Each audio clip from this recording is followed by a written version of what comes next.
Hey everyone, and welcome. We often think of countries forming over centuries through wars and slow moving history.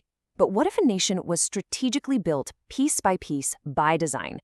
Well, that's exactly what we're digging into today, the absolutely incredible story of how Malaysia was made. It's a tale of high stakes politics, Cold War fears, and some seriously delicate negotiations that stitched four separate lands into one. So let's get right to the big question. How on earth did four really distinct territories, Malaya, Singapore, Sabah, and Sarawak, actually unite to create Malaysia? I mean, looking back now, you might think it was inevitable. But let me tell you, in the early 1960s, this was a massive political gamble, and there was absolutely no guarantee it was going to work. You see, the idea of Malaysia wasn't some sudden flash of inspiration. It didn't just appear out of thin air. This was a concept that had actually been simmering for nearly a century, slowly changing from like a colonial suggestion into a really powerful local ambition. And you can really see that long journey right here on this timeline. It starts as just a whisper, way back in 1887, from a British company director. Then, in the 1930s, it starts to get local momentum with this concept of Malay Raya, a vision of a unified Malay world. By the 50s, it's serious enough to be a topic of formal talks. And then finally, 1961. That's when Malaya's first prime minister, Tunku Abdul Rahman, makes the official proposal. So, why the sudden rush, right? If this idea had been floating around for decades, why did it suddenly become the number one political priority? Well, the answer is a perfect storm of four really critical challenges that were all hitting the region at the same time. Malaysia wasn't just a nice idea anymore, it was pitched as the solution.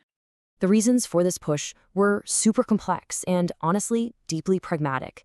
This wasn't just about drawing new lines on a map. It was a strategic move, and it was driven by these four key factors: security, demographics, a faster way to get independence, and the hope of shared economic growth. Okay, first up, security. You have to remember, the Cold War was in full swing, and there were very real fears about growing communist influence, especially in Singapore and Sarawak. Malaya had just been through this brutal communist insurgency, so the thinking was that a bigger, stronger federation could act as a solid wall against that threat. Next, there was this very delicate demographic puzzle. Here's the thing. If Malaya merged with Singapore and only Singapore, the new country's population would have a Chinese majority. So, by bringing in the diverse indigenous populations of Sarawak and Sabah, the leaders were trying to create what they felt was a more stable, multiracial balance. And this was also at its core about freedom. For Sarawak, Sabah, and Singapore, they were all still under British rule. Joining up with Malaya, which was already independent, was seen as the fastest and most practical way to get self-governance. It was basically a fast track out of colonialism. But, turning this huge idea into a real functioning nation wasn't simple at all. It took a marathon of negotiations, fact-finding missions, and some incredibly painstaking work to build consensus. Every single step had to be managed so carefully. But once the wheels started turning, they turned fast. I mean, look at this. From Tunku's public proposal in May 1961 to the official birth of Malaysia in September 1963, that's just a little over 2 years. That is an astonishingly quick timeline to forge an entire country. And this part was absolutely crucial. This couldn't just be a backroom deal made by politicians. To make sure it was legitimate, the British and Malayan governments created what was called the Kobolds Commission.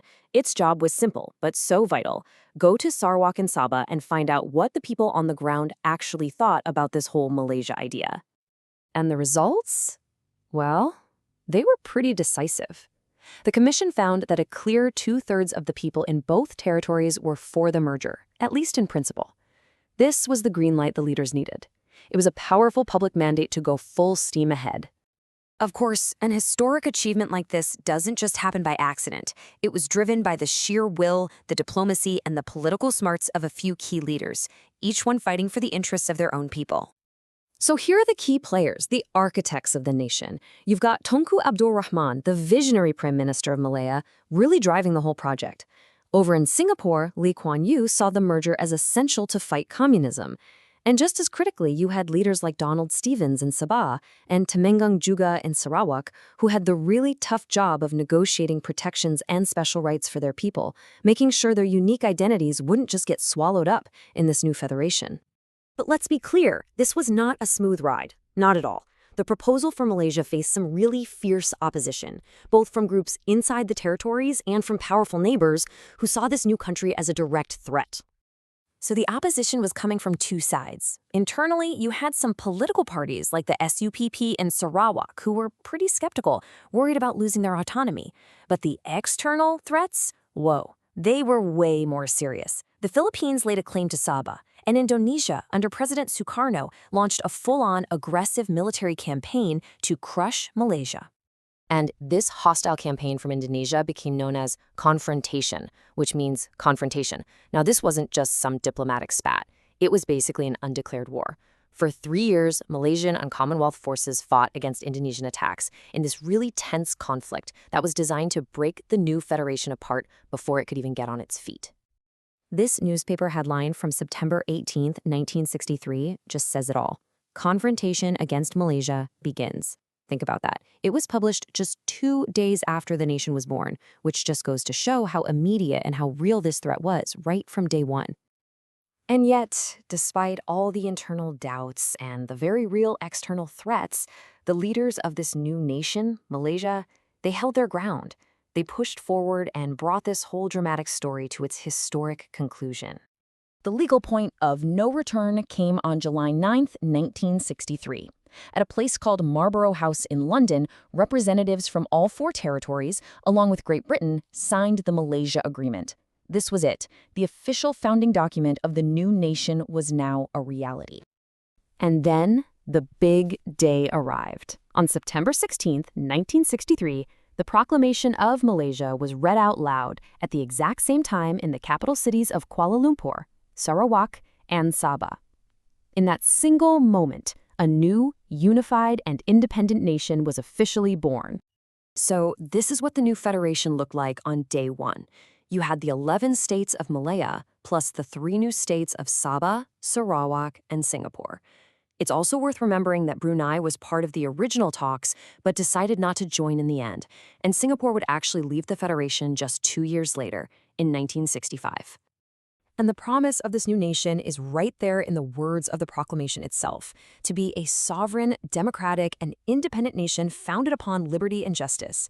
Just beautiful. And after reading these powerful words, Tunku Abdul Rahman sealed the moment by leading the crowd in 7 thunderous shouts of Merdeka, the Malay word for independence. What a powerful story, right?